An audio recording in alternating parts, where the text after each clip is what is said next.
बात सुनो, जो थ्योरम चल रही थी, थ्योरम यही चल रही थी कि अगर U एक वेक्टर स्पेस है और V दूसरा वेक्टर स्पेस है, तो दोनों वेक्टर स्पेस के बीच में लीनियर ट्रांसफॉर्मेशन T डिफाइन होता है फ्रॉम U टू V।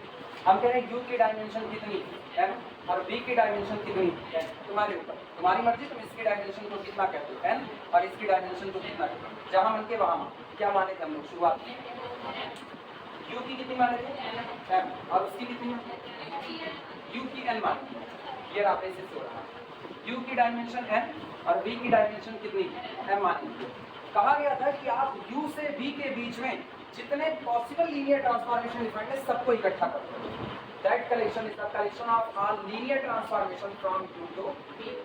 मतलब इसके अंदर में जितने भी लोग होंगे वो सारे के सारे लोग पहली बात तो क्या होंगे, लीनियर ट्रांसफॉर्मेशन होंगे। दूसरी बात, सबके लिए डोमेन कौन होगा, U, और को डोमेन कौन होगा, V होगा। हम लोगों ने इसको एक वेक्टर स्पेस प्रूव कर दिया था कि ये एक वेक्टर स्पेस होगा। सवाल खाली इतना उठा था, अगर ये वेक्टर स्पेस है तो इस वेक्टर स्पेस की डायमेंशन कितनी होगी। कहा ये कहता अगर U की डायमेंशन कितनी है n, V की डायमेंशन कितनी है m, तो ये जो l U V vector space बना है इसकी डायमेंशन होगी n इंटू, इसकी डायमेंशन कितनी होगी n इंटू, और यही हमको प्रूफ करना था। इसका मतलब total n into m functions ऐसे होंगे जो आपस में कैसे होंगे, li, और किसी भी लीनियर ट्रांसफॉर्मेशन को अकेले लिखने का दमखम रखते हैं। यानी इस पूरे झुंड से अगर आप कोई भी लीनियर ट्रांसफॉर्मेशन की उठाते हो तो ये जो आपको टोटल nm लीनियर ट्रांसफॉर्मेशन मिले हैं वो उन nm लीनियर ट्रांसफॉर्मेशन से बनाया जा सकता है, तभी तो लीनियर स्पैन होगा। लीनियर स्पैन का मतलब क्या समझते हो, वेक्टर स्पेस को कोई दिया गया सेट कैपिटल V, जैसे हम ये कह रहे हैं, इसको बेसिस किसका माने थे, U का, ये U का बेसिस है, इसका मतलब इसका स्पैन U होगा। इसका मतलब साफ सुथरा हुआ कि U का कोई भी member उठाओगे, that member of U can be written as the linear combination of alpha 1, alpha 2, alpha n। अपनी भाषा में कहें तो कैपिटल U का कोई भी मेंबर उठाओगे वो इनकी वजह से बनाया जा सकता है, कोई भी मेंबर। तो आप कहोगे कि ये पूरा का पूरा सेट U को क्या कर रहा है, स्पैन, यही तो था। हम क्या कर रहे हैं, हम टोटल nm लीनियर ट्रांसफॉर्मेशन उठा रहे हैं यहाँ से। क्या इसमें एग्जैक्टली nm ही होंगे, इसमें कुल कितने लीनियर ट्रांसफॉर्मेशन हो सकते हैं, इनफाइनाइट। आप उस इनफाइनाइट की भीड़ में से केवल और केवल कितने उठा रहे हो, nm। जैसे हम कहें कि हमने मैपिंग डिफाइन की है R4 से लेकर के, मान लो इसके पर्टिकुलर R4 से मैपिंग किसके बीच, capital T is a linear transformation. हम कह रहे हैं R4 से R3 के बीच में जितने ट्रांसफॉर्मेशन सब इकट्ठे करो, सारे इकट्ठे करो, कितने हो सकते हैं, हमने सारे इकट्ठे किए, that's called the L UV, यानी L R4।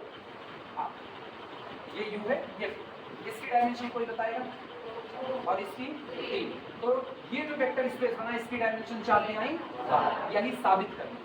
कैसे साबित, एक ही रास्ता है साबित करने का, आप टोटल 12 लीनियर ट्रांसफॉर्मेशन उठाओ, कितने, 12 लीनियर ट्रांसफॉर्मेशन आप उठाओ, और 12 लीनियर ट्रांसफॉर्मेशन को आप दिखा दो कि ये 12 के 12 लीनियर ट्रांसफॉर्मेशन लीनियरली इंडिपेंडेंट है, क्योंकि अगर आप बेसिस बनाना चाहते हो तो पहले तो LI होना पड़ेगा। तो 12 के 12 लीनियर ट्रांसफॉर्मेशन आपके LI हो गए। उसके बाद अब आप क्या करें, अब आप इसका एक जनरल मेंबर, कैसा member, general member, not T be the any member of the LR4 उठा दिया। और वो जो 12 ट्रांसफॉर्मेशन आपके आए हुए हैं, 12 ट्रांसफॉर्मेशन टोटल जो आए हुए हैं, उन 12 ट्रांसफॉर्मेशन के लीनियर कॉम्बिनेशन से किसको तैयार किया, क्या T एक जनरल मेंबर था कि नहीं, वो 12 लोग मिलकर के T को तैयार कर लिए। तो T कुछ भी होगा वो 12 लोग तैयार कर लेंगे कि नहीं, T कुछ भी होगा लेकिन होगा तो मेंबर किसका, LUV का ही तो मेंबर होगा। यानी वो 12 लोग मिलकर पूरा का पूरा LUV का हर ट्रांसफॉर्मेशन तैयार कर सकते हैं कि नहीं कर सकते। और अगर वो 12 लोग पूरे के पूरे LUV को तैयार कर सकते हैं तो इसके लिए स्पैन का काम कर रहे हैं, LI आप दिखा रहे हो, इसका मतलब वही लोग क्या बन जाएंगे, बेसिस। तो इसकी डायमेंशन कितनी होगी, क्लियर हुआ, यही हम यहाँ पर। अब आप सारी बात समझो कैसे डिफाइन हुआ था, भूले होंगे इसलिए सारी बात फिर वापस कर।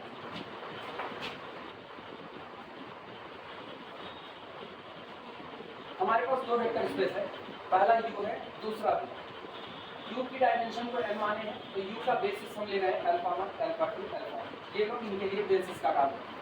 V की डायमेंशन को कितना माने हैं m, तो इसका बेसिस हो गया b dash, beta 1, beta 2, beta n are the basis of the U and V respectively.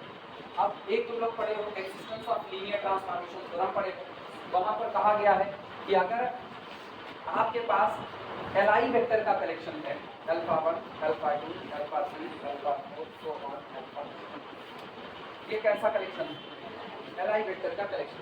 ये पर्टिकुलर कहीं ये मान लो एक बेसिस है और आपके पास इधर n वेक्टर का कलेक्शन है beta 1 beta 2 beta 3 so on beta n, दोनों तरफ n n का कलेक्शन, यही तो था।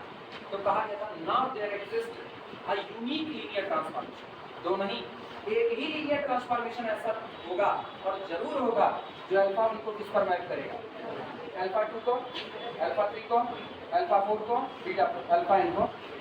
There exist a unique linear transformation such that t image of alpha I is equal to कितना बीटा। क्या वहां ये कहा गया था दीस बीटास आर डिफरेंट?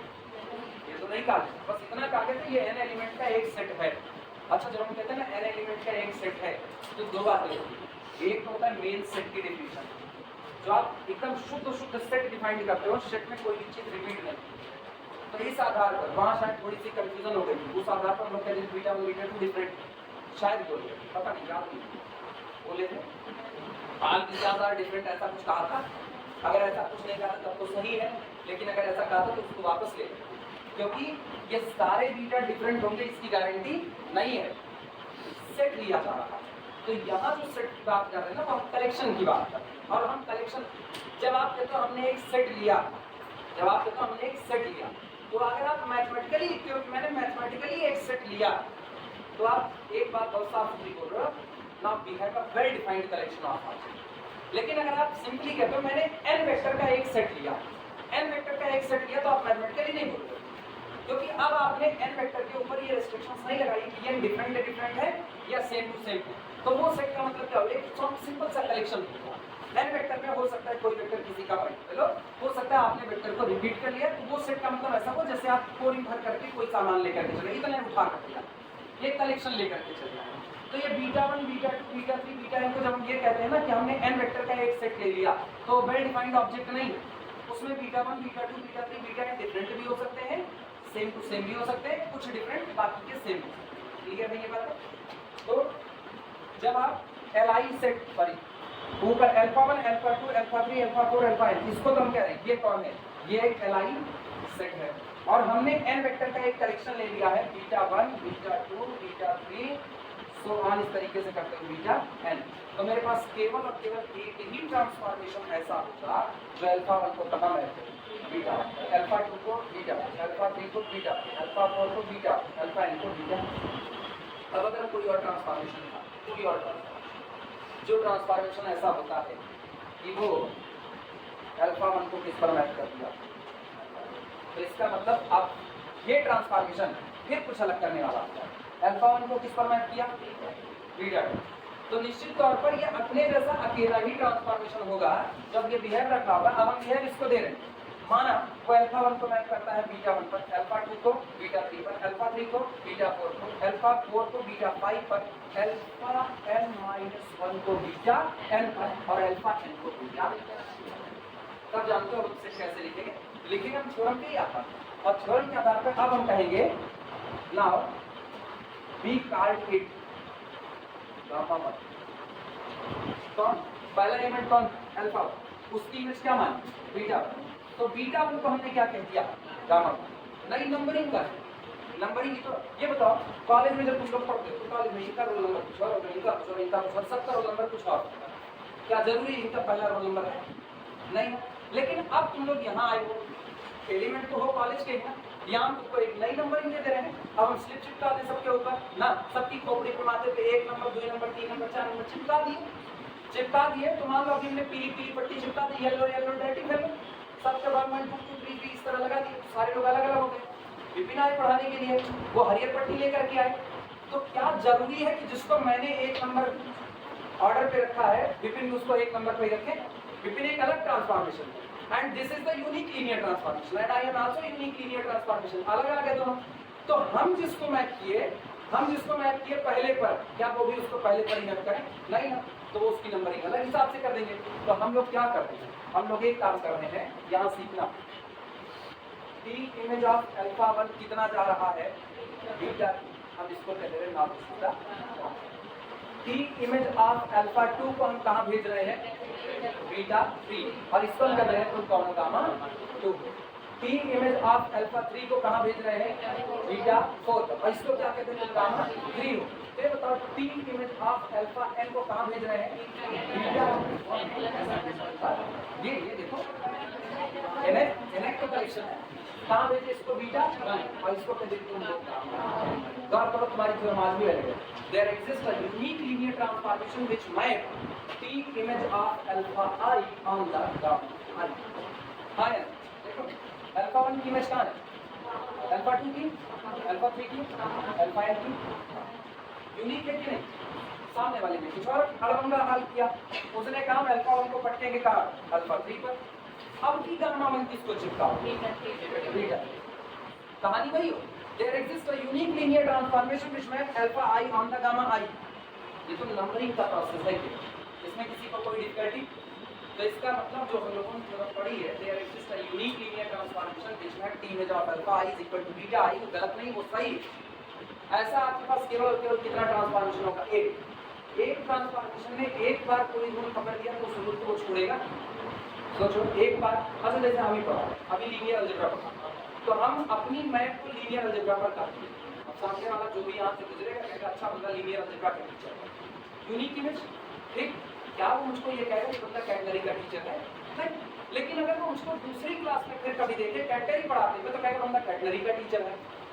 तो अब क्या हम वही मैपिंग है, बदल चुके, क्योंकि लीनियर अलजेब्रा पढ़ाते वक्त हम अलजेब्रा की बात करते हैं, और जब हम कैटेगरी पढ़ा रहे हैं तो ऑब्वियस सी बात है हम स्टैटिक्स डायनामिक्स की बात कर रहे हैं, एक हिसाब से साइंस की बात कर रहे हैं। अंतर आया कि नहीं आया। तो दोनों बार हम दो अलग अलग ट्रांसफॉर्मेशन के तौर पर देखेंगे कि नहीं। तो एक बार जो आपने ट्रांसफॉर्मेशन डिफाइन किया वो यूनिक हो चुका है, अब जब आप दूसरा डिफाइन कर रहे हो तो वो ट्रांसफॉर्मेशन बदल चुका है। क्लियर हुआ, ये बातें सबको क्लियर है। चलिए अब आगे, अब आओ वापस देखो क्या हुआ है। मेन तो ट्रांसफॉर्मेशन का एग्जिस्ट कराना ही सीखना है। अब using the existence theorem of the linear transformation, दो एग्जिस्टेंस थ्योरम पढ़े हो, एक एग्जिस्टेंस थ्योरम कौन सी, बेसिस वाली, और ये किसकी, transformation. We defined a unique linear, आप सोचो क्या लिखे हैं, हम परिभाषित कर, तुम नहीं कर रहे, हम परिभाषित इसको कर रहे हैं। We defined a linear unique transformation T11, क्योंकि मेरे पास कुल कितने ट्रांसफॉर्मेशन, इनफाइनाइट, क्यों तो ये इनफाइनाइट ट्रांसफॉर्मेशन है, तो सजा करके रखने के लिए नंबरिंग तो कुछ भी कर सकते हैं अपने हिसाब से। तो हम उस ट्रांसफॉर्मेशन को नाम दे रहे हैं क्या, T11, और हम उस ट्रांसफॉर्मेशन को कह रहे हैं कि तुम यही मैप करोगे जैसा हम तुमको बोल रहे हैं। T11 जब अल्फा 1 पर ऑपरेट करेगा तो उसको कहाँ भेजेगा, ठीक है। लेकिन ये T11 जब अल्फा 2 पर ऑपरेट करेगा तो कहाँ भेजेगा, एक अल्फा 1 को छोड़ दो, बाकी जितने आपके पास n-1 सब दुकान देगा 0। या तुम्हारे पास n वेक्टर का कलेक्शन आया, रिपीटेड वेक्टर है, पहला कौन है, बीटा 1, अगला कौन है 0 0 0 0 so on 0। कैसे आप कलेक्शन बना रहे, बीटा 1 आपने कहाँ से उठाया, बेसिस से, मतलब बेसिस के एक एलिमेंट अल्फा 1 पर तो आपने बेसिस के अगले एलिमेंट बीटा 1 पर भेज दिया, लेकिन बाकी के सारे लोगों को आपने कहाँ भेज दिया, 0, और आपका पहला ट्रांसफॉर्मेशन डिफाइन हो गया। This is a unique linear transformation, इसके जैसा कोई और नहीं हो सकता।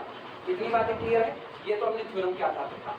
अब हमको एक और डिफाइन करना होगा, एक और डिफाइन करना होगा, तो जब आप T11 डिफाइन कर सकते हो तो अगला हम T12 डिफाइन कर देते हैं। तो T12 को हम ऐसा डिफाइन करते हैं कि जब T12 अल्फा 1 पर करेगा, अब की अल्फा 1 तो क्या होगा 0, वो T12 अल्फा 2 पर करेगा तो क्या होगा उसी बीटा 1 पर, बीटा 1 पर, लेकिन फिर बाकी सब पर करेगा तो क्या होगा, कुछ नकल मिल रही है। हम कैसे डिफाइन करें, नकल ये हो रही है ना कि हम TPQ ले रहे हैं और इसको अल्फा क्यू पर डिफाइन कर रहे हैं। जब ये दोनों सेम हो रहा है तो इमेज कहाँ जा रही है,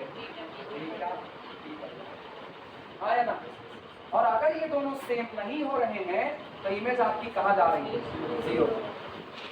अलग अलग मिला कि नहीं, ऐसे ऐसे आपने यूनिक लीनियर ट्रांसफॉर्मेशन डिफाइन किया। लेकिन ये केवल हमने तब डिफाइन किया जब हम T11 T12 T13 T14 so on, कितने अल्फा है तुम्हारे पास, कितने अल्फा है n, तो क्या T1n के बाद कोई T1n+1 भी डिफाइन कर सकता है, कर सकते हो, हाँ कर सकते, नहीं कर सकते। उस दिन भी समझाए थे, आज भी समझा रहे हैं, अपनी इत्मीनान से समझ लो ना, और लिखने के अपने हिसाब से लिखना। सुनो अल्फा 1 है, अल्फा 2 है, अल्फा 3 है, सो ऑन अल्फा n। दिमाग चलाना, ऐसा ट्रांसफॉर्मेशन चाहिए जो अल्फा 1 को बीटा 1 पर भेजे, बाकी सबको 0 पे। ऐसा ट्रांसफॉर्मेशन, तो उस ट्रांसफॉर्मेशन को ले आए T1 में। देखो ना सेम टू सेम है, तो कहाँ गया बीटा 1 और बाकी कहाँ ले आया, बाकी सबको कहाँ लिया 0। सेट बनाया बीटा 1 0 इमेज से। एक दूसरा ट्रांसफॉर्मेशन उठाते हैं T12 उठाए, तो आपकी बात सुनना, T12 अल्फा 1 पर ऑपरेट किया, कहाँ भेज 0 पर। अल्फा 2 पर ऑपरेट किया तो देखो T12 अल्फा 2 कहाँ पर बीटा 1 पर, अरे यहाँ ये तो हम डिफाइन करें ना, बीटा 1 पर भेजा और बाकी सबको फिर कहाँ पर भेज दिया 0 पर। गौर करो ये जितने लोग आप डिफाइन करो फिर आप T13 ले रहे हो, तो T13 इनको कहाँ भेजेगा, इनको और इनको बीटा। क्या आप इस तरीके से चलते हुए T1n तक लोगे तो क्या किसी को T1n प्लस 1 डिफाइन होता नजर आ रहा है? नहीं ना, आप कैसे डिफाइन करना बताओ। अगर आप इसको डिफाइन करना चाहोगे भी किसी को भी बीटा 1 पर नहीं भेज सकता, कि भेज पाएगा, क्योंकि बेसिस में कितने एलिमेंट हैं n प्लस 1 एलिमेंट तो है ही नहीं है यार। तो अगर यहाँ पर अल्फा n प्लस 1 होता तब तो ये बीटा 1 पर जाते, ये नहीं है यहीं तक तो है, तो क्या इसको डिफाइन करोगे? नहीं, इसकी जरूरत नहीं। कहाँ तक आए T11 T12 T13 से चलते हुए T1 डिफाइन किए। इतनी चालाकी से इसको डिफाइन किया जा रहा है ना कि इनका कनेक्शन ऑलरेडी एलाई किया। चालाकी देखना बस फालतू, तुमको इसको पढ़ने में न रखो। जिस आदमी ने पहली बार इस थ्योरम को बनाया होगा और इसको प्रूफ किया होगा कि बंदे क्या ऑन है, तो ठीक है, आप जो भी समझना वो भी समझ लें। हाँ, जिसने इसको पहली बार बनाया होगा, इसको प्रूफ कर रहा होगा, वो बंदा इसको कितने मूड से बनाया इसका नहीं, उसको ये नहीं पता था कि आगे की दुनिया में फेसबुक व्हाट्सएप ट्विटर आ जाएगा, उसको ये नहीं पता होता ना, इतनी मेहनत ही नहीं जान लेता। आगे की पौध पूरी की पूरी वैसे ही जा रही है ना, चार्ट फिट करते हुए, और हनी सिंह का 4 बोतल गोल्ड का काम मेरा रोज का नाली पड़ के लौटता।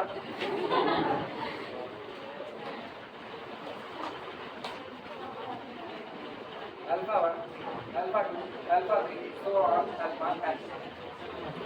दिमाग चलाना।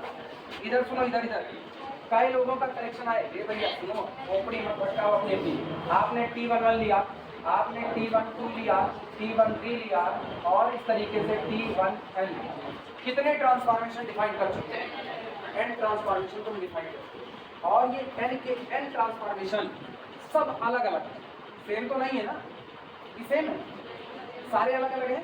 और सारे लोगों के लिए जो आपकी रेंज आ रही है वो केवल और केवल आ रही है बीटा 1 गामा बस, और रेंज नहीं आ, रेंज लगा। आप डिफाइन कर रहे हैं, फिर से आप डिफाइन कर रहे हैं T21, ये देखिए अगेन T12 हो चुका है ना, यहाँ T21 डिफाइन कर रहे हैं, और T21 को इस चालाकी में डिफाइन कर रहे हैं whenever T21 operated on alpha 1।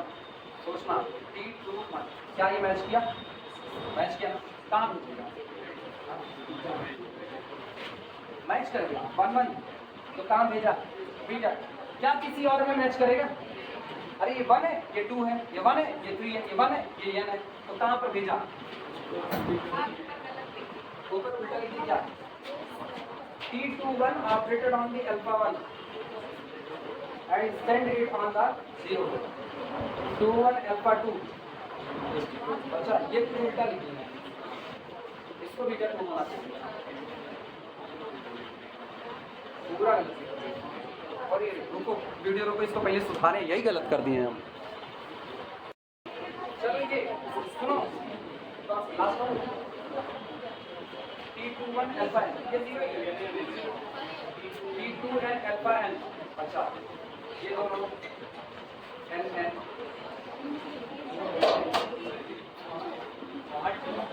रहेगा, अच्छा इसको 2n कर दिए T2। सुनो, हाँ इधर वापस ध्यान रखना उस बात का, इसको इधर करो ना फिर प्रूफ में कर दूंगा। अगला transformation T21 operated on the alpha 1, बोलो ये दोनों मैच किया तो कहाँ पर भेजे बीटा 2, लेकिन बाकी में मैच नहीं करेगा तो कहाँ मिलेगा 0। ये तो हो गया T21, यहाँ लिखा है T21।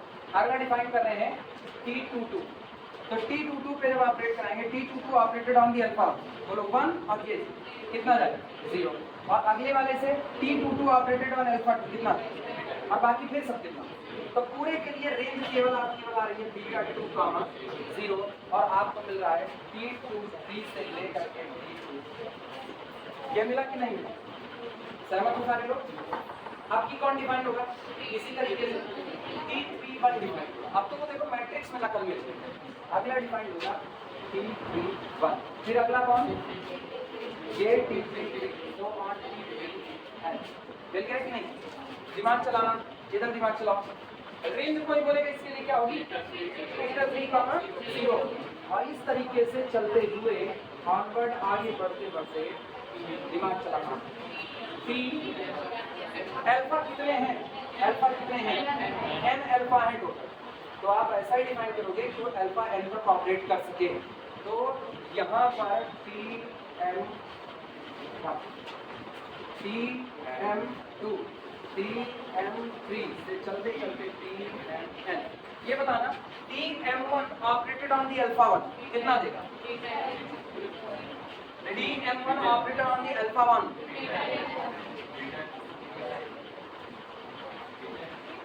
बीटा m, पहुंचाया कि नहीं। अच्छा, Tm2 operated on the alpha 2 किस पर, beta m। Tm3 operated on the alpha 3 कितने तक, बीटा m लेगा। और इस तरीके से चलते हुए Tmn operated on the alpha n कितना लेगा। लास्ट तक सारे बीटा इंक्रीज हो गए कि नहीं। आप जितने ट्रांसफॉर्मेशन डिफाइन किए सारे बीटा आपने इंगेज कर डाले, हाँ या ना।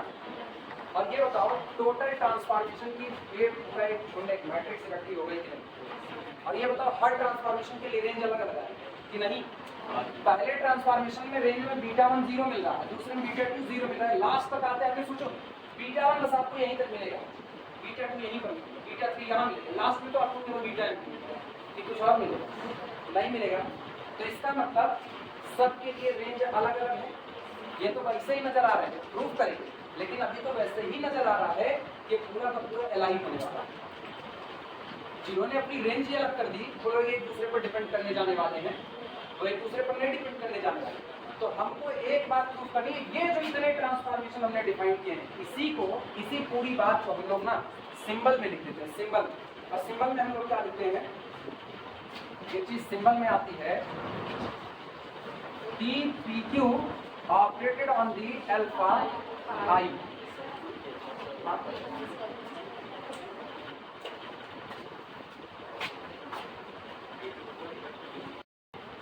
ये बताओ, अब इसी चीज को हम लोग जनरलाइज डिफाइन किए थे, T3Q alpha I is equal to Kronecker delta ऐसा कितना था IQ बीटा P ऐसा। अच्छा, I बराबर Q होने पर 1 हो जाएगा और ये भेज देगा इसको बीटा P। ये डिफाइन किया, इतनी दूर तक बात हुई, यही डिफाइन करके शायद छोड़ दिए ना। अब सुनो, अब लिखने के तरीके तुम्हारे ऊपर। देखो, जिनको बाद में भूलने का डर ना हो, वो तो जो हम लास्ट टाइम में लैंग्वेज दिखाए थे, लास्ट टाइम हम केवल main function T11, T22, T33, Tmn, ये शायद Tnn जो था कितना था T22 तक करवाए ना, तो चाहे तो उतना लिखो, अदरवाइज वो प्रूफ यूँ कट करो, उसको यूँ कट करो और उठा करके ये सारी बातें लिख लो कि तुमको भूले भी ना कि आप डिफाइन कैसे किए हो। ये तुम्हारे ऊपर डिपेंड कर रहा है। हम चलेंगे यही क्रॉनिकल डेल्टा के आगे से ही चलना, मुझको क्रॉनिकल डेल्टा के आगे से ही। क्या करोगे, काट के लिखोगे इसको, लिखो फिर यही।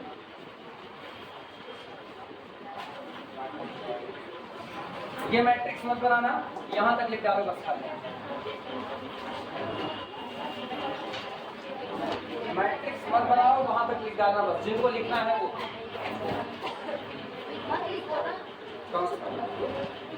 ये थोड़ा अलग है उस बात से थोड़ा अलग। अब बदल दिया हम लिखना in general TPQ operated on alpha I, TPQ operated on vector alpha I is equal to 0 whenever I does not equal to Q। अब तो पता है ना रूल, अभी रूल पता नहीं, ये दोनों बराबर नहीं होगा तो आपकी इमेज कहाँ जाएगी? 0। ये 0 वेक्टर है इमेज, सॉरी 0 स्केलर नहीं, 0 वेक्टर है। और आपकी इमेज बीटा P पर हो जाएगी अगर I और Q क्या हो गए, आया ना? इसी चीज को क्रॉनिकल डेल्टा में लिखा जाता है, दैट इज अर्थात PPQ operated on the alpha I is equal to Kronecker delta IQ और बीटा P। अब सबको पता है I और Q बराबर हो जाएगा तो क्रॉनिकल डेल्टा की वैल्यू कितनी? 1। यानी आप आए कहाँ पर? बीटा P है। ये I और Q बराबर होगा तो इसकी वैल्यू 1, आप आगे बीटा P पर। और अगर I और Q बराबर नहीं होगा तो क्रॉनिकल डेल्टा की वैल्यू 0, तो आपकी इमेज भी क्या है? 0 वेक्टर होगी। 0 whenever I does not equal to Q and beta P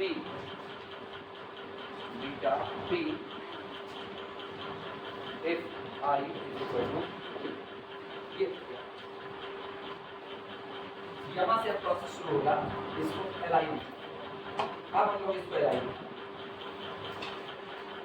पहले एलाइन दिखाएंगे, बाद में हम लोग इसको एक्सपेंड करेंगे। ये बताओ, ये जो TPQ लिखा गया है, TPQ टोटल कितने ट्रांसफॉर्मेशन लिखे गए हैं? MN ट्रांसफॉर्मेशन, याद है ना?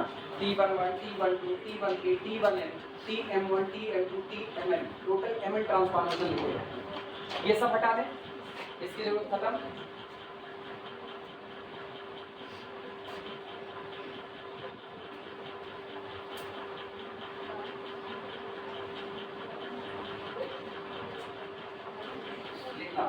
Here TPQ are, इसके बाद देखो here TPQ are, here TPQs are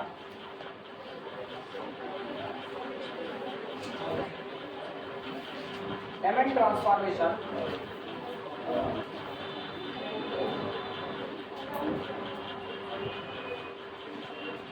here TPQs are MN transformations corresponding to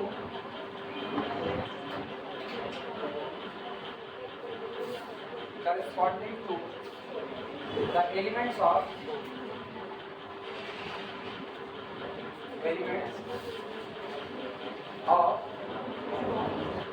U to V। Note करो,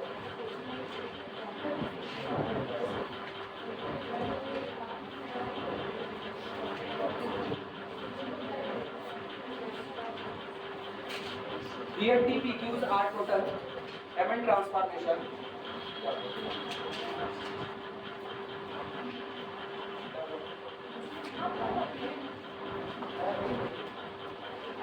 आपकी तरफ देखो, बैठे क्या तो लोग देख रहे हैं। Here TPQs are the total MN transformation corresponding to the element U to V। अच्छा आप सुनो, हम ये मान रहे हैं कि ये जितने MN ट्रांसफॉर्मेशन आए इनको लेकर के हम एक सेट बनाते हैं और उस सेट को हम B1 कहते हैं। क्लियर है? लिखना, late B1 is equal to collection of T11, T12, so on, T1n, T21, T22, so on, इस तरीके से चलते चलते Tn, ये जितने हैं टोटल, सब लोग लिखना चाहते हो ना? बहुत नहीं लिखा जाता, ऐसे लिख करके छोड़ दिया जाता है। ठीक, दैट इज, या फिर this is equal to collection of, ये पूरा का पूरा कलेक्शन है, collection of these TPQs transformations, collection of these TPQs transformation। भाई जो टोटल MN ट्रांसफॉर्मेशन है उनको सबको एक जगह पर इकट्ठा कर लिया और उस सेट को नाम दे दिया कितना? B1। अभी कल को LI कहना होगा ना तो हम कहेंगे B1 is the LI, B1 span whole LUV।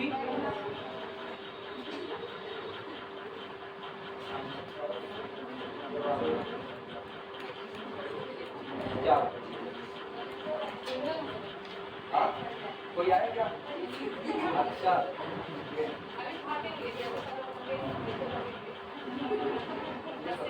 सबसे पहली हेडिंग में लिखा first we show that,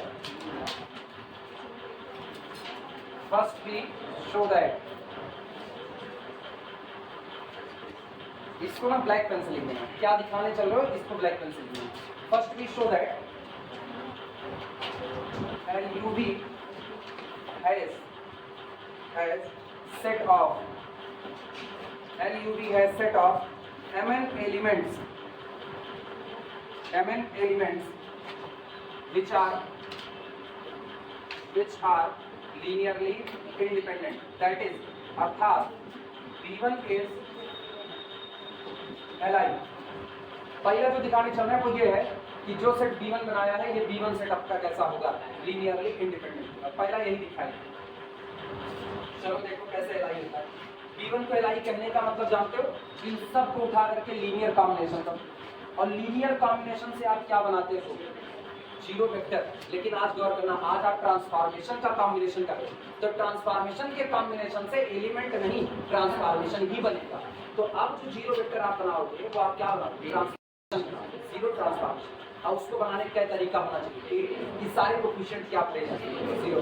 clear है? यही लिखना।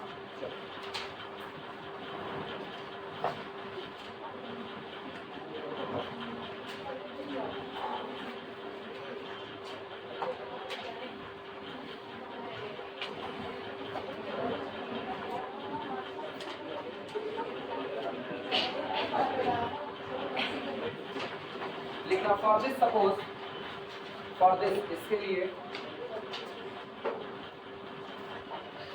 सपोज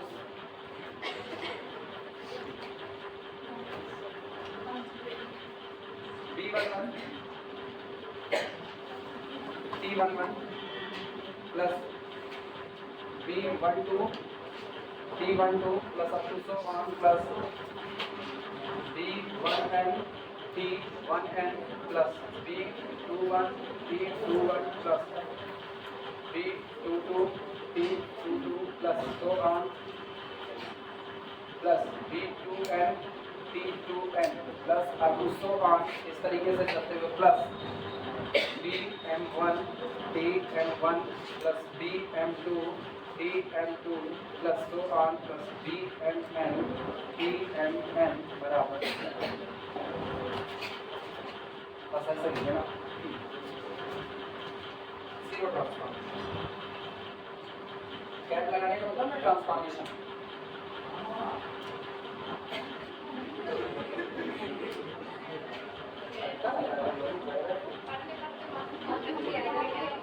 हाँ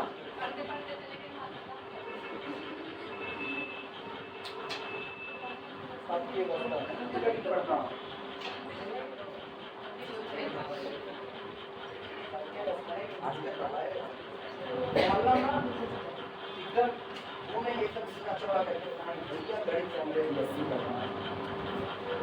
हमारे बीएससी भैया नाक कटवा दीजिए, बीएससी करके गणित का बीएससी अच्छे हालत टाइट कर देती है, अगर सही सही पकी जाए तो।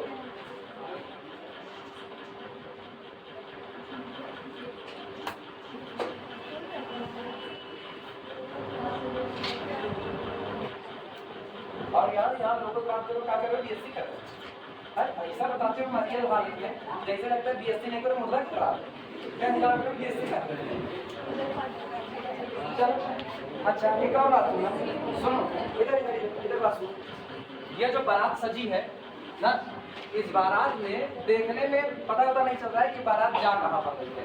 इसको छोटा करके लिखो, छोटा करके लिखना बड़ा आसान है। गौर करो, दोनों ही बदल रहे हैं, दोनों सफिक्स बदल रहे हैं, हाँ या ना। अरे T11 तो अगला चल के T21 मिल रहा है, अगला चल के T31 मिल रहा है, अगला T41 मिलेगा, दोनों सफिक्स बदल रहे हैं। फिर T22 आ जाएगा, T33, दोनों ही सफिक्स बदल रहे हैं। तो हम लोग इसको ऐसा नहीं लिखें, डिसिम्प्लाइज। जब दो वेरिएशन है तो दो बार समेशन, एक रन करेगा ओवर P, एक रन करेगा ओवर Q। तो एक रन कराते हैं summation P very from 1 to M और Q very from 1 to N और B P Q D। हाँ या बोलो, सही लिखा है गलत? और बराबर आ कौन रहा है? जिनको दिक्कत लगे बताओ, पूरा का पूरा समेट करके वापस देखना। समझ आया? जरा रखो। P बराबर 1। हाइजेनबर्ग चर्चा का सिद्धांत याद है? याद है? हाइजेनबर्ग क्या कहते? दो लोगों का एक साथ निर्धारण संभव नहीं है, एक बार में एक का करो ना। तो P बराबर 1 फिक्स करो, P बराबर 1 फिक्स करो और Q वेरी कराओ। P बराबर 1 लेगा, बोलना Q वेरी कराओ।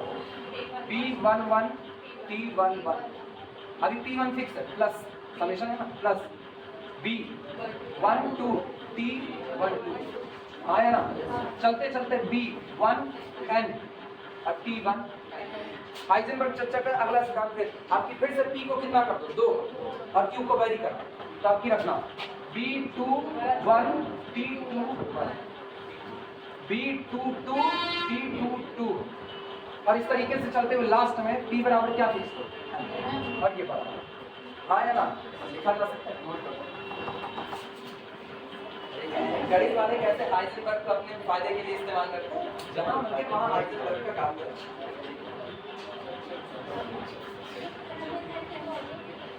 अब पुराने हैं और अंकल कहें तो फिर यार अच्छा नहीं लगता ना, अंकल मतलब मामा चाचा नाना ताऊ कहे तो चचा ही कहते थे। मेरे बाबा रहे होंगे हाइजेनबर्ग, क्या आप तो मेरे ही खानदान का रहा हो, ब्रिटेन में बस नहीं है। बस शक्ल तो तुम हाइजेनबर्ग के लगती नहीं है। अच्छा तुम हाइजेनबर्ग को देखे हो? गोद में तो नहीं खिलाए थे।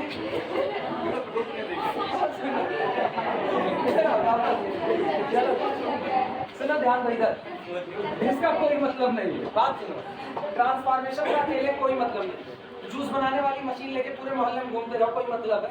कोई नहीं। जब तक किसी ट्रांसफॉर्मेशन का तब तक मतलब नहीं है जब तक उस ट्रांसफॉर्मेशन को काम करने के लिए कोई इनपुट ना मिले। आया ना? तो चलो इसको इनपुट देते हैं। इनपुट इसको क्या दोगे? वेक्टर दोगे। ट्रांसफॉर्मेशन है तो किस पर ऑपरेट करेगा? वेक्टर पर। तो इनपुट में वेक्टर दोगे और वेक्टर भी कितना दोगे? General vector alpha I. तो this implies that summation p vary from 1 to m summation q vary from 1 to n। ये बताओ, ये भी ट्रांसफॉर्मेशन है और इसको हमने कहा है तुम बराबर हो किसके? नल का। तो ये और ये दोनों ट्रांसफॉर्मेशन बराबर। सहमत हो कि नहीं सहमत? तो दोनों ही ट्रांसफॉर्मेशन किसी एक अल्फा आई पर ऑपरेट करेंगे तो असर तो बराबर बराबर छोड़ेंगे। This operated on the alpha i, it means null cap also operated on the alpha i. सहमत हो? और नल कैप एक ऐसा ट्रांसफॉर्मेशन जो कहीं भी ऑपरेट करे देगा तो कौन देगा? जीरो वेक्टर देगा। लिख सकते हैं कि नहीं? नोट करो। अच्छा एक चीज इसको ना नल डैश कर दो ज्यादा। अरे u और v है ना, तो उसको नल डैश कर दो।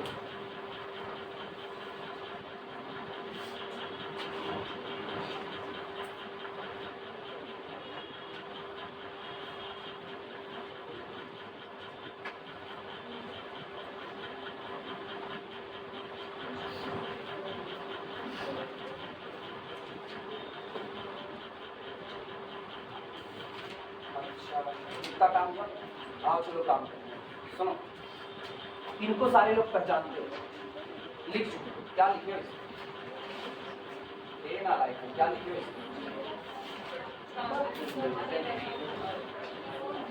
बताओ क्या लिखे?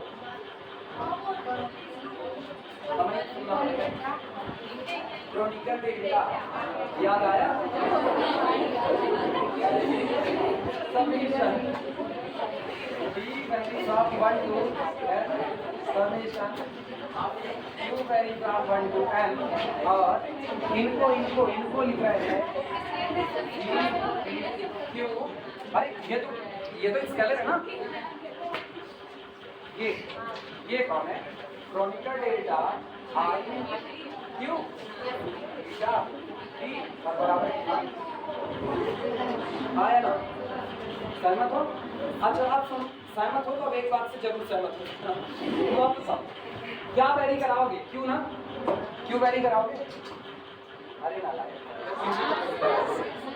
एक से लेके कहाँ तक गया?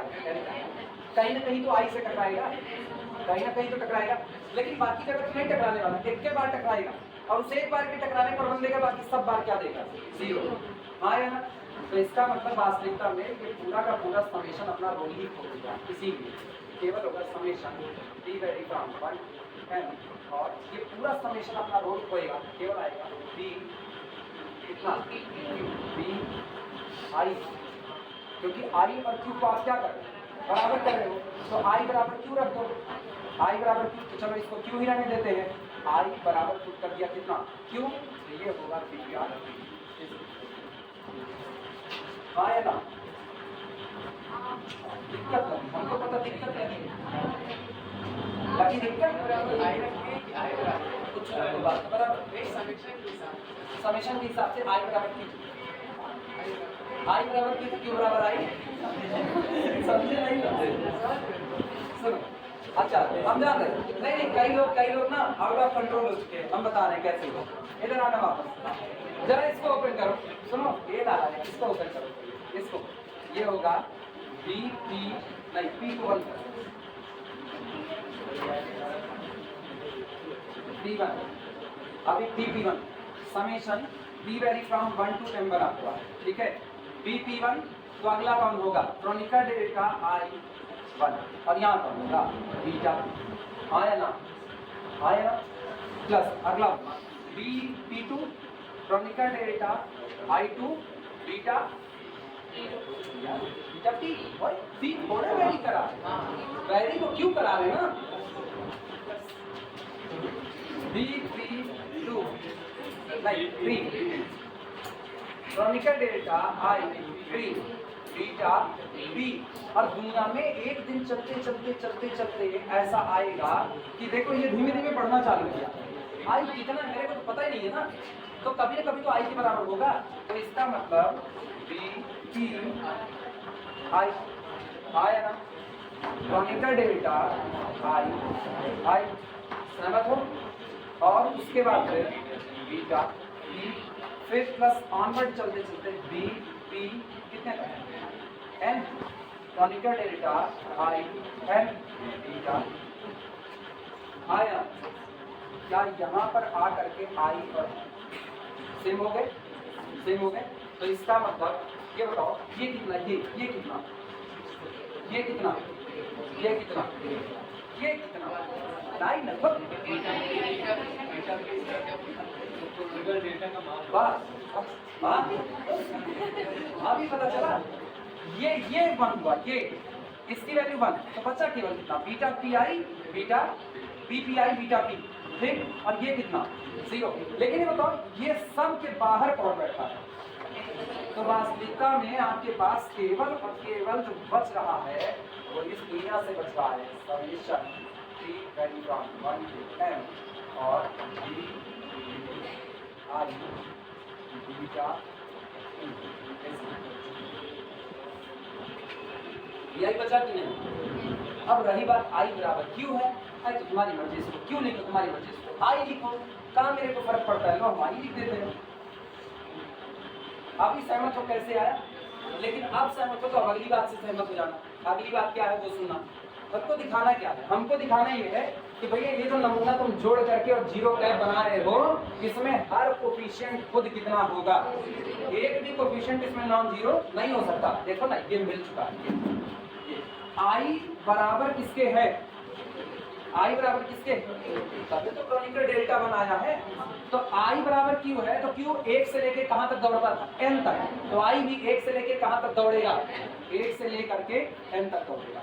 जरा इसको ओपन करो, तो ये क्या देगा तुमको, ये तुमको देगा this implies that b b अभी आई रखो, सॉरी आई बी 1 आई आया प्लस बी पी बराबर 2 आई बीटा प्लस तो और प्लस बी पी नहीं कितना एम बी एम आई बीटा एम बराबर कितना 0, हाँ है ना, और आई कहाँ से कहाँ तक रन करेगा, 1 से लेके, तो आई बराबर कितना क्यों रन करे ना करे जैसे बाद में क्या फर्क पड़ता है, क्लियर है। अच्छा अभी गौर करना, अभी बताओ but beta 1 beta 2 beta 3 beta m are the basis element of the capital B, statement याद करो, हमने एक बी डैश माना था, बी डैश में हमने बीटा 1 बीटा 2 बीटा m लिया था। स्टेटमेंट देखो शुरुआत में, मेरी तरफ रो नहीं शक्ल मतलब तुम लोग स्टेटमेंट देखो, मिला ना? क्या ये लोग बेसिस एलिमेंट है कि नहीं? और बेसिस एलिमेंट को लेकर के जीरो वेक्टर को बनाने का दुनिया में क्या तरीका होता है? कौन सा तरीका? कितना?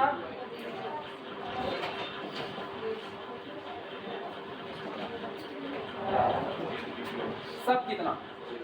एक क्या तरीका तो? अच्छा ये बताओ आई कहां से कहां तक? 1 से n तक भरते चले जाओ। B110 B120 B130 B1n 0, इसी तरह से B21 0 B22 0 so on B2n 0। In general कहें तो BMN कितना? 0। क्या हुआ सारा? 0। ये बताना सारे कोफिशिएंट आपको कितने मिल गए? 0। तो कुल मिला के मल्टीप्लाई बनाने के कितने तरीके? सारे कोफिशिएंट क्या करो? 0। ये सारा कलेक्शन कैसा हो गया कि नहीं? चलिए लिखें।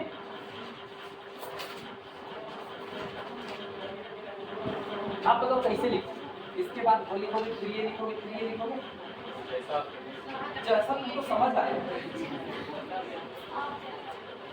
कैसा लिखो? कहाँ तक लिखे हो? यहाँ तक लिखे हो? लिखना। इसके बाद लिखना। अच्छा रुको, सुनो सुनो सुनो, तुम लोग नालायक। पहले ये लिखो, इसको लिखने के बाद फिर लिखना ये वाली बात, ठीक? ये वाली बात लिखना, यहाँ पर लिखना kronecker delta i q is equal to 0, i does not equal to i is equal to q. पहले तुम सामने बैठी हो तब वो नहीं दिख रहा है, चमक रहा है, बोर्ड वहां पर खोद दिया।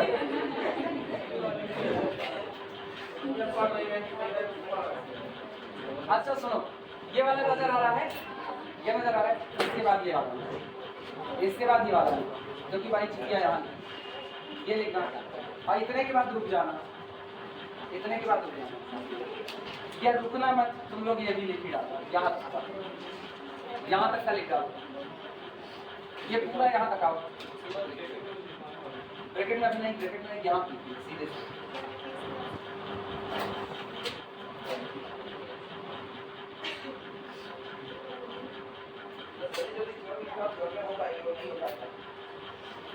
चालू हो गया, छोड़े हैं पहले ज्वरम निकला, बट अब कलर क्लास बैठे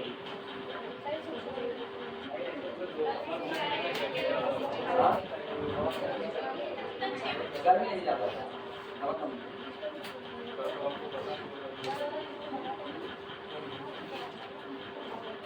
अभी मेरे शरीर में इंडिकेटर लगाया गर्मी कितनी हो रही है। कहाँ तक लिखे हो? यहाँ तक लिखिए, लैंग्वेज में लिखना। सिंस आर विकास अनु कहाँ तक पहुँचे? ये अनु कहाँ है? अनु है ये, तुम लोग कहाँ? कौन है? कौन? अनूप।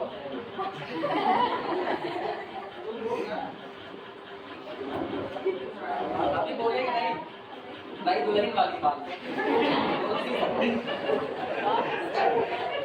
डायरेक्ट बात बोली, हाँ डायरेक्ट बात बोली। देखो ऊपर पूजा बात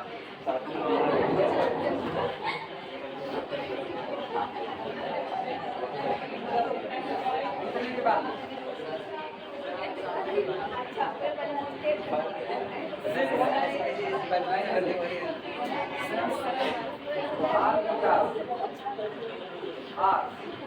since all betas are basis elements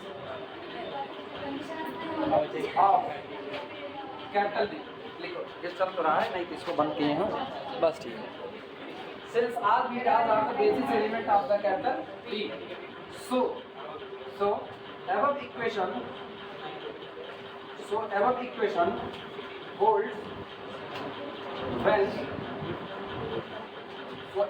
holds when BPI, ऐसे लिख देना, all BPI is equal to 0 short में, और बड़े में लिखना चाहे ना तो पूरा B1I B2I B3I BMI is equal to 0।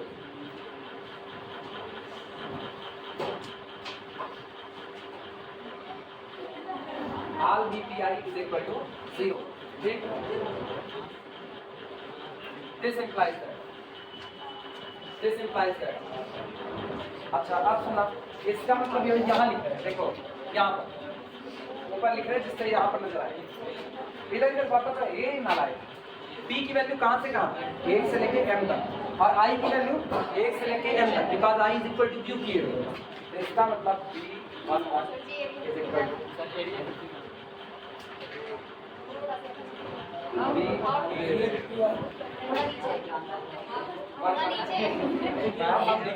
अब लिखेंगे B11 is equal to B12 is equal to so on B1n is equal to B21 is equal to so on is equal to B2n is equal to so on is equal to Bmn।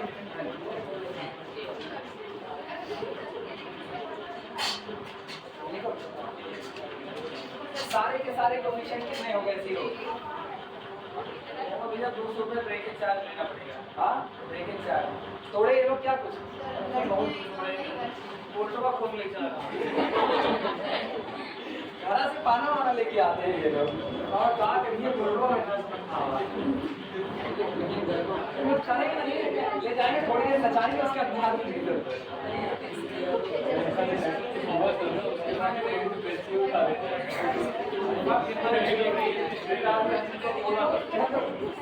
लिखना। अच्छा language लिखो। This implies that RTPQs this implies that RTPQs और लिखेगा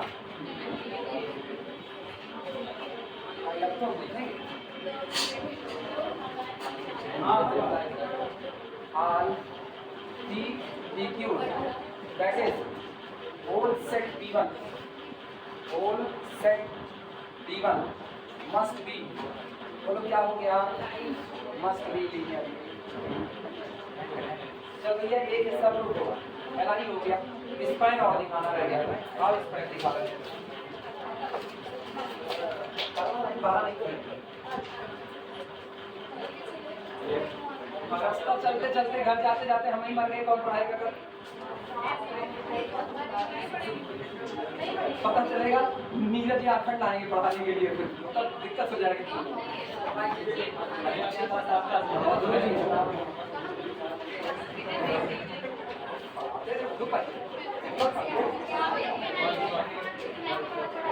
अब चिल्ला रहे हैं इसके लिए, इसको पढ़ लो।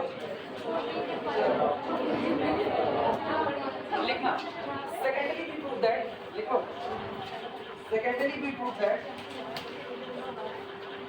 अबे जितना है तब झूठे लोग कंपैरिजन कर रहे हैं, वो दोहराने लगे, ये अभी यही चला रहे हैं। सेकेंडली भी प्रूव दैट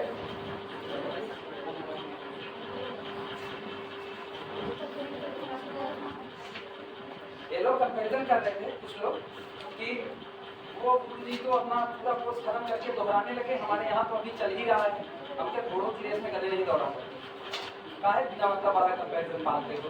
अब कौन घोड़ा है कौन गधा है लोग समझे। चलो अगला, अब हम देखो ना इंस्पायर करना। Second that set of these PPQs span LUV। चलो अगला ये जितने ट्रांसफॉर्मेशन है ये अकेले पूरे के पूरे LUV को स्पैन करने का दर्पण रहो। अब अपनी बात ये हम कहते हैं हम सबके बारे में बात करते हैं मुंह पर, तो हमारे बारे में ठीक से कहते बात करते, हमारे बारे में हमारे सामने बात करते हमारे थोड़ी कंपैरिजन करना है। कंपैरिजन से करने कम मार्क्स आ रहा है।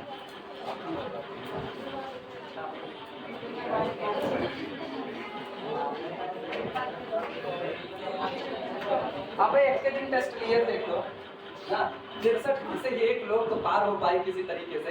यार ये नंबर पूछना था कुछ याद नहीं। हाँ इसको जवाब क्या किया गया था। हाँ वो कितना पाया है मैथ वाला। हाँ तो सीधे कहना था आप जिसके लिए फोन किया वो 0 पाए।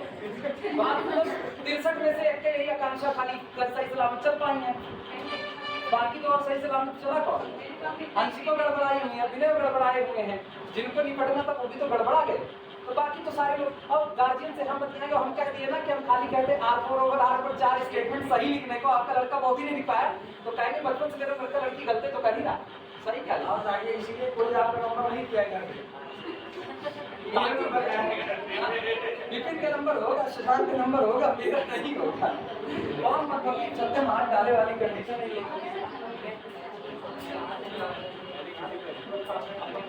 चलो वापस अच्छा सुनो, मेरा ना बात ध्यान समझो कैसे दिखाएंगे। इस पेन दिखाने इतना आसान नहीं है, इस पेन दिखाने के लिए थोड़ा सा फिक्र बात समझना। आपके पास टोटल ट्रांसफॉर्मेशन आ चुके हैं, कितने ट्रांसफॉर्मेशन रखे हो अपनी जेब में? एमएन ट्रांसफॉर्मेशन, और इन्हीं की मदद से दिखाना है कि इसका हर ट्रांसफॉर्मेशन इन्हीं की मदद से स्पेल किया। तो हम एक काम करते हैं, हम एक ट्रांसफॉर्मेशन अपने मन से बनाते हैं, अपने मन से एक बनाते हैं। कौन सा? कैपिटल एस, मेरे मर्जी का ट्रांसफॉर्मेशन कौन है?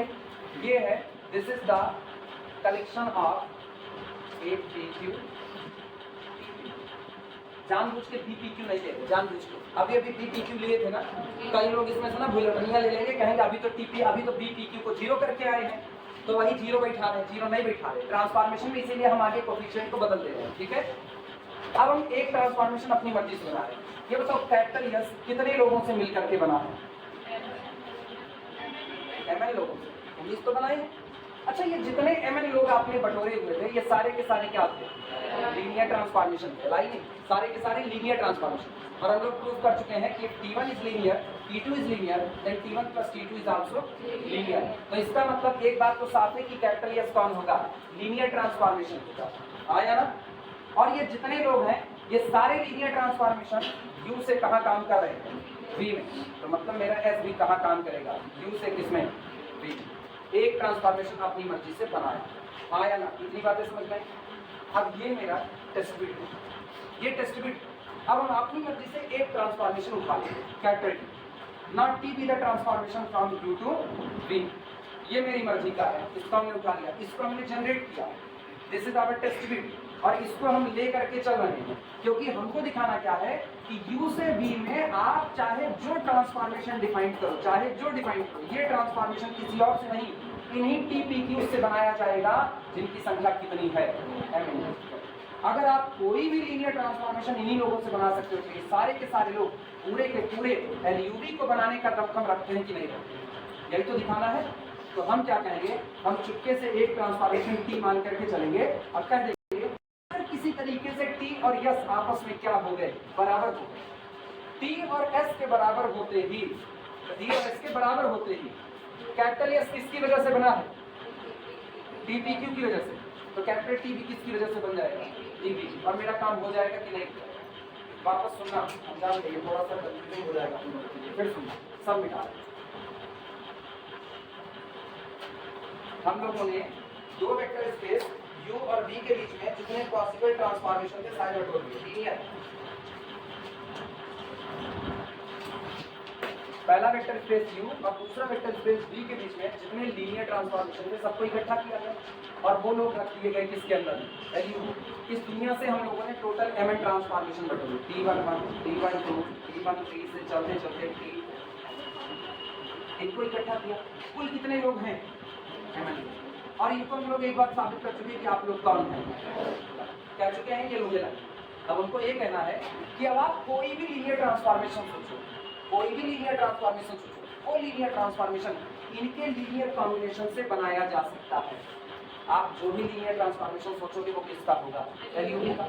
इसका हर मेंबर अगर इनकी वजह से बनाया जा सकता है, तो हम लोग एक बात नहीं लिख सकते हैं कि span of this whole set is equal to L। आया ना? सेट LI है और स्पान कर रहा है, तो यही उसका बेसिस हो गया कि नहीं हो गया। लेकिन आप कैसे कहोगे कि ये लोग उसको स्पान करें? कैसे? एक तरीके से इसका एक जनरल मेंबर उठा लो कैपिटल T और कह दो कि तुम इन लोगों से बनाए जा सकते हो। अगर उसका एक जनरल मेंबर इनसे बनाया जा सकता है, तो उसका कोई भी मेंबर इनसे बनाया जा सकता है कि नहीं? क्लियर है? तो हम क्या करेंगे, अब उसको इनसे बनाया जा सकता है, इसको प्रूव करने के लिए हम अपनी कहानी थोड़ी सी पलट, हम इनकी मदद से पहले एक ट्रांसफॉर्मेशन खुद बनाएंगे अपनी capital S. Now we create capital S और इन सब का इस्तेमाल करके बना रहे हैं। अब इन सब में हो सकता है कोई आए, हो सकता है कोई ना आए, क्योंकि कोफिशिएंट जो नहीं आएगा उसका कोफिशिएंट कितना 0, जो आएगा उसका कोफिशिएंट ले लिया जाएगा। तो हम लोग क्या करते हैं, एक ट्रांसफॉर्मेशन एस बनाते हैं। एस हम बना रहे हैं summation double A p Q. Double summation पता है क्यों लग रहा है, क्योंकि इनकी संख्या बहुत ज्यादा है। कितनी है, mn, और दोनों ही रन करेंगे पी पी क्यू, ये हमने बना दिया। अब हम किसी तरीके से साबित करते हैं। अच्छा ये बताओ टी पी क्यू ये तो लीनियर है, तो ऑब्वियस सी बात है इनसे बना ट्रांसफॉर्मेशन एस भी कैसा लीनियर, तो capital S itself belong to the LUV. सही या गलत, जिनको इसमें भी दिक्कत हो तो ऐसे समझ, आप इसको वेक्टर स्पेस साबित कर चुके, हाँ या ना, वेक्टर स्पेस साबित कर चुके हैं। वेक्टर स्पेस के एलिमेंट को लेके लीनियर कॉम्बिनेशन बनाओगे तो उसी में आएगा ड्यू टू क्लोजर प्रॉपर्टी। तो ये जो आपने बनाया है कॉम्बिनेशन से वो भी इसका होगा कि नहीं, तो जिस कैपिटल एस को आपने जनरेट किया वो इसी का है कि नहीं है। अगर आप एक बात कह ले जाओ, एक बात दुनिया कह ले जाए कि टी और एस बराबर है, अगर कह दिया किसी तरीके से टी और एस बराबर हैं, तो एस बना है किससे, टी पी क्यू से, तो टी भी बनेगा किससे, टी पी क्यू से। It means we can create any linear transformation by use of these MN elements. और स्पेंड कर गया कि नहीं कर गया, लेकिन आप इनको बराबर कैसे करें। दो ट्रांसफॉर्मेशन कब बराबर होते हैं, याद आया, कब बराबर होते हैं दो ट्रांसफॉर्मेशन, पूरे डोमेन के किसी भी नंबर पर उनको ऑपरेट कराओ, इमेज को एक सही देना चाहिए, अलग अलग इमेज नहीं देना चाहिए। तो इसका मतलब ना हम पूरे डोमेन में क्यों दो, पूरे डोमेन को कौन बनाता है, बेसिस बनाता है, पूरे डोमेन को कौन बनाता है, बेसिस। आप बेसिस बटोरे हो alpha 1 alpha 2 alpha 3 so on alpha n। आप एक काम करो, अगर आप किसी तरीके से T image of alpha i बराबर S image of alpha i दिखा ले गए, तो सोचो ये सारे लोग बेसिस पर सहमत हो गए कि नहीं, बेसिस पर ये एक बराबर है, और उसी बेसिस से तो डोमेन बनाया, क्या डोमेन में ये अलग अलग हो जाएंगे। जिसने तुम्हारे घर में तुम्हारे मम्मी पापा को मना लिया, तुम्हारे घर में तुम्हारे मम्मी पापा को मना लिया, तुम जैसे नमूनों को मनाने की उसको जरूरत नहीं। कोई भी काम होगा तुमसे करवाना है ना, घर में मम्मी पापा को पटा करके रखे हुए हैं, आप अपने लड़के भेज दीजिए हमारी 2 किलो चीनी खरीद करके लेकर के आना है, तुम कहते रहो, जाएंगे तो पूरी चीनियां फाँक के आएंगे, घर कहेगा कि फाँक ले तो इनको कूट दीजिएगा, तो इसका मतलब तुम्हारे घर वाले तुमको भेज रहे हैं। तो अगर कोई चीज बेसिस पर सेटिस्फाई हो गई तो डोमेन पर चेक करने की कोई गारंटी नहीं है। तो हम लोग इनको चेक कर लेते हैं एस और टी को कि आप लोग बेसिस पर हैं कि नहीं है। अगर आप बेसिस पर सहमत हैं तो डोमेन में तो आपकी बराबरी होनी ही होनी है, तो इसका मतलब एस और टी हमेशा थ्रू आउट बराबर हो जाएंगे। मतलब मुझको दो काम करना है, पहला काम ऐसा एक कैपिटल एस बनाना है, दूसरा काम एक टी बनाना है, और तीसरा मेन काम इन लोगों को अल्फा आई पर बराबर कर देना है। अगर ये अल्फा आई पर बराबर हो गए तो पूरे डोमेन में बराबर है, अब पूरे डोमेन में बराबर है तो एस और टी बराबर हुआ, तो एस है टी पी क्यू से बना हुआ, तो टी भी बनेगा किससे, टी पी क्यू से। ठीक समझ में आया, चले प्रूफ किया जाए, ये समझ में आया तो बाकी सब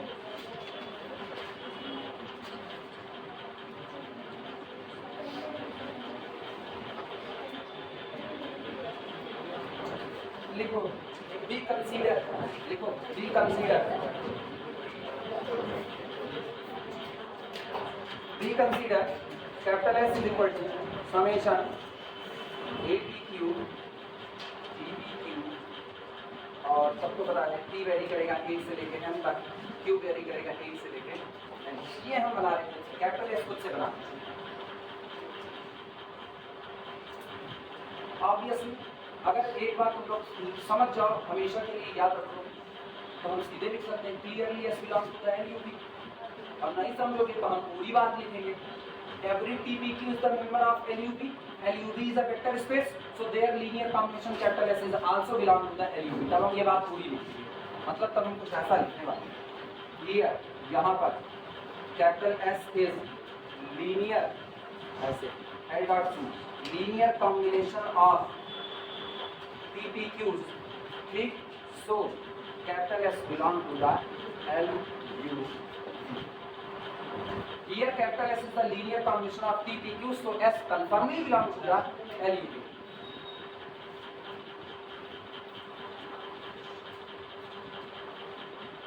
ठीक, और अगर हम ये लिखते हैं S belong to the LUV ना, तो हमको बिना मतलब का इसमें मगजमारी करने की जरूरत नहीं है, क्योंकि अब साफ बात है S कौन, S is the linear transformation whose domain is U and codomain is। तो हमको अलग से ये कहने की जरूरत नहीं कि S is the linear transformation, क्योंकि सिंबल में हमने लिख दिया S is the linear transformation. अरे जो झुंड में बैठा है लीनियर ट्रांसफॉर्मेशन के क्या नॉन लीनियर होगा, लीनियर ही तो रहेगा। लेट माना let capital T belong to the L. अब हमें एक ट्रांसफॉर्मेशन टी था, लीनियर ट्रांसफॉर्मेशन, और हमको यही कहना है ये लीनियर ट्रांसफॉर्मेशन टी एस के बराबर होगा, क्योंकि अगर ये टी एस के बराबर हो गया तो एस बना है टी पी क्यू की वजह से, वो टी भी बनेगा किसके, टी पी क्यू की वजह से, और बस यही हमको कहना है। तो हम ले रहे हैं let T belong to the L U V, this implies that, सोच के बताओ अगर टी बिलोंग करता है यू बी से तो इसका मतलब T is the linear transformation from U to B, तो T of alpha 1, T of alpha 1 या in general T of alpha i domain का होगा कि कोडोमेन वी का होगा, यानी कि this implies that T of alpha 1 पर वी बिलोंग करके आएगा। हाँ या ना, लिख सकते हैं हम। अब ऐसे ही देन अब मेरे साथ फिर बने रहना, आपने ये लिखा टी ऑफ अल्फा 1 वी का है, हाँ या ना, और अगर टी ऑफ अल्फा 1 वी का है तो वी का बेसिस कुछ मानिए, beta 1 beta 2 beta 3 beta m माने हो। If this vector is the member of t of alpha 1 is the member of capital B, it means t of alpha 1 can be written as the linear combination of basis element of the B, यानी t of alpha 1 can be written as the linear combination of beta 1 beta 2 beta 3 beta n। आया ना, तो समझ लो, चल लिखो फिर, then t of alpha 1 is equal to a11 beta plus a21 beta plus so on चलते चलते plus am1 beta for सम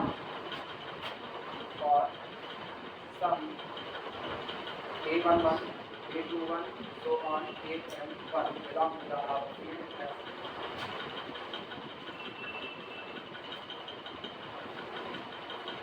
ये तो हमने केवल ना अल्फा 1 के लिए दिखाया है, जबकि यही बात अल्फा 2 के लिए है, यही अल्फा 3 के लिए, यही अल्फा आई के लिए है।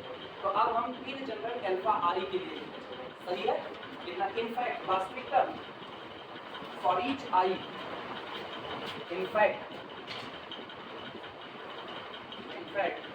फॉर ईच आई, अच्छा ये बताना आई कहाँ से कहाँ तक रन करेगा, आई ए से एन तक, क्योंकि अल्फा 1 से अल्फा एन तक की बात है, जहाँ तक i greater than or equal to 1 less than or equal to n है। t image of alpha I can be written as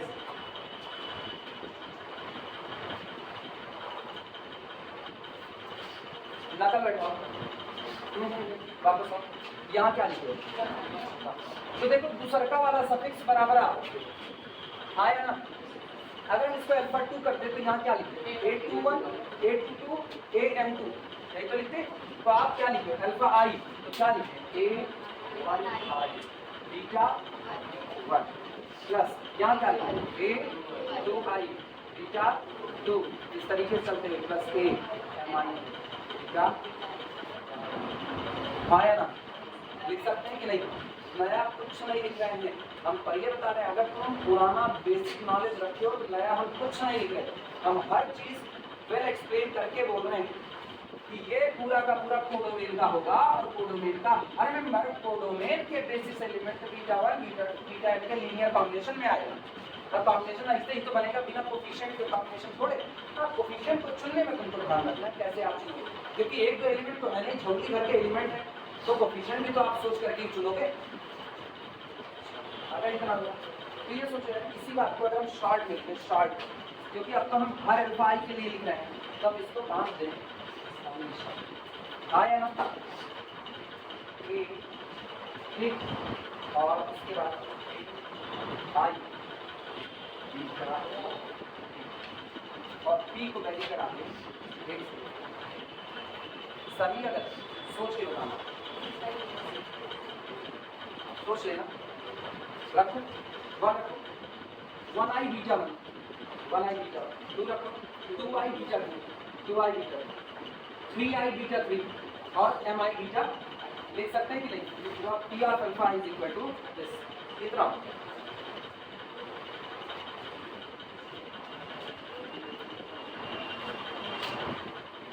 ठीक। मतलब आपने ट्रांसफॉर्मेशन टी डिफाइन कर दिया, आपने ट्रांसफॉर्मेशन टी डिफाइन कर दिया। अब एक काम करना, now we show that s is equal to t। अब हम t और s को बराबर लिखना, नाउ वी शो दैट या p shall show that, p shall show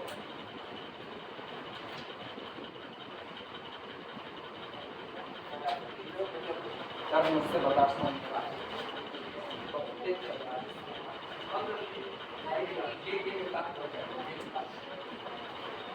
तेजी से इसको निकालो जितना हो सके। we shall show that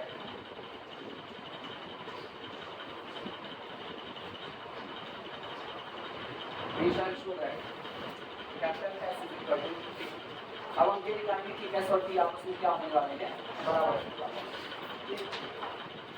बराबर करने के लिए लॉजिक पता, बेसिस पर सहमति करा, बेसिस पर कोई सहमत हो गया तो पूरे डोमेन में सहमत हो जाएगा।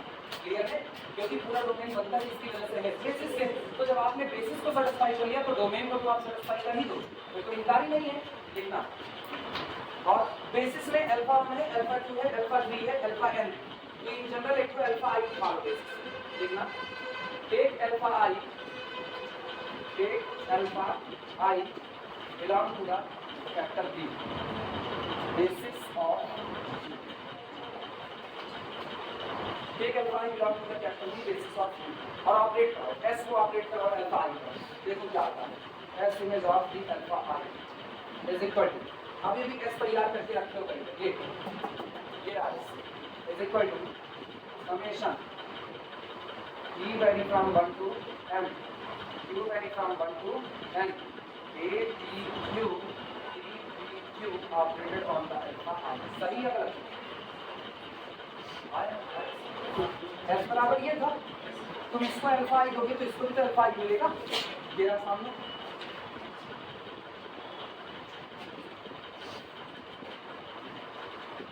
और ये सबको पता है कि दिस इज इक्वल टू होने क्या वाला ये, P is equal to 1 to m, Q is equal to 1 to m। इन TPQ का एक के नेचर है, क्या छोड़ देना, A P Q होने का डेल्टा I Q बीटा, और तो कुछ लेने से रहा और कुछ नहीं। अब तुमको ये भी पता, अभी पता है कि एक समेशन खप जाएगा I और Q को बराबर करने के चक्कर में, तो आपको मिलेगा finally summation P vary from 1 to m A, याद है ना I, याद आया, I बराबर Q पर 1 बीटा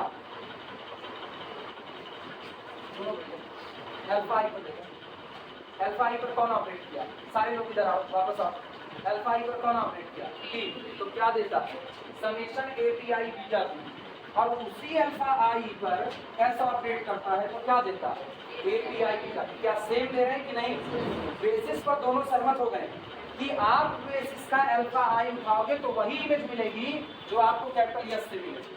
मतलब S और T अलग अलग नहीं है, दिखने में अलग है, वास्तविकता में दोनों कौन है, सेम।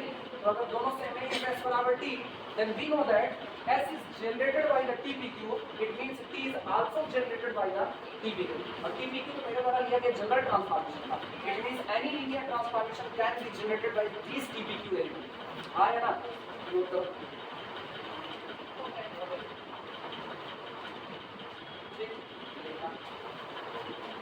ऐसे this is equal to T of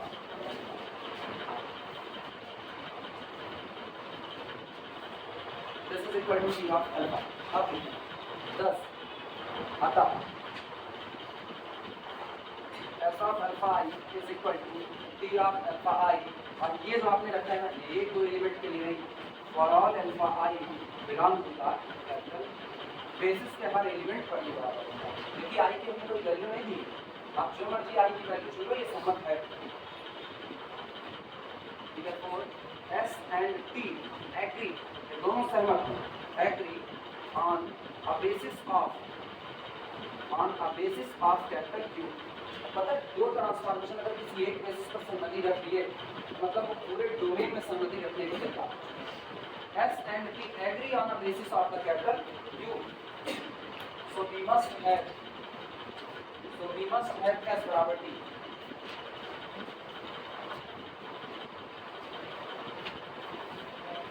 So we must have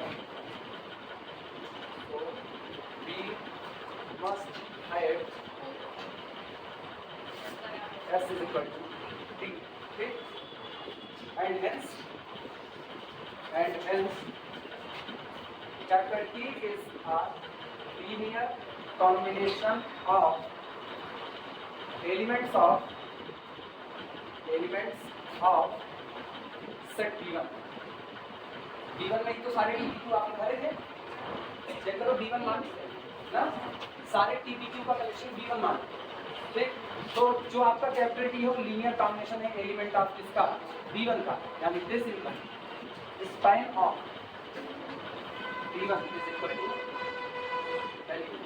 सही या गलत देख सकते हैं। B1 को थोड़ी देर पहले LI कह रहे थे, आज B1 का स्पैन कौन LUV है। इसका मतलब this implies that B1 is basis of कितने का LUV and this implies that dimension of LUV is equal to कितना। मेरी तरफ से भैया थ्योरम खत्म हो गई है। अब मेन बात है तुमको समझ क्या आया और क्या नहीं आया। अगर तुमको पुरानी थ्योरी नहीं क्लियर है तो हाँ बिल्कुल तुमको कुछ नहीं समझ में आएगा। ये बहुत एकदम स्पष्ट था। पुरानी थ्योरी नहीं क्लियर है तो LI LT ट्रांसफॉर्मेशन के थ्योरम नहीं जानते हो, नहीं समझ आएगा। इसीलिए फिर वापस बता रहे सारे लेक्चर ऑनलाइन पढ़े हैं, सारे पढ़े हुए हैं, आप उठाओ लेक्चर कंप्लीट करो, पुराना याद करो आप इसके साथ। ये भी मिल जाएगा अपलोड कर देंगे कल अपने टाइम का।